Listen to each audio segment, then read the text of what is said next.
Hello, Faith Leader, and welcome to Breaktime. Today, Psalm 18:36 says, "You provide a broad path for my feet, so that my ankles do not give way." Oh, David experienced such amazing freedom with the Lord. He saw that the pathway that God provided for him was a pathway of freedom. He understood that the direction that God was leading was the place that he would truly experience not only outward freedom, but an inward soul freedom, a heart freedom, a place where that nothing was going to give away, because he was so solid in the foundation that the pathway that God was providing for him. Children of God, listen.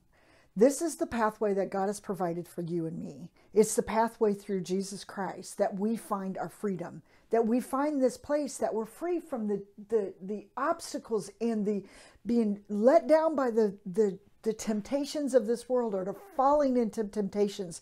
We've been set free from the power of sin in our life. David experienced that. He found that God was the one that was going to hold his feet down and that wasn't going to allow him to fall. And when he fell, he would gently pick him up. Now, for many of us, freedom doesn't mean, wait a minute, freedom from sin. Yeah. We have been set on this pathway with Jesus, where that we have been crucified with him and we no longer live, but now he lives in us. So this pathway is a pathway to experience the fullness that he desires for each of us. The fullness of having peace in the midst of turmoil. The fullness of having joy in the midst of, situations that seem difficult to walk through, but the joy of the Lord is our strength.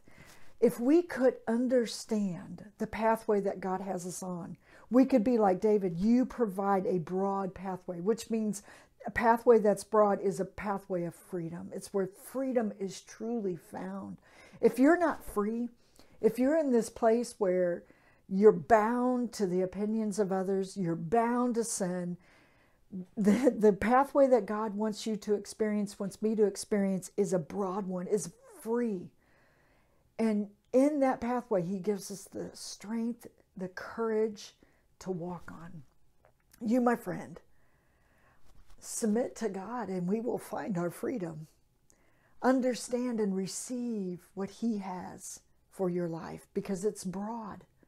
Narrow's the path in the New Testament, but broad is the way that leads to destruction. But David flipped that upside down and said, broad is where I find my freedom in you, Lord. You, my friends, have a blessed day walking on this pathway of freedom that God has designed, especially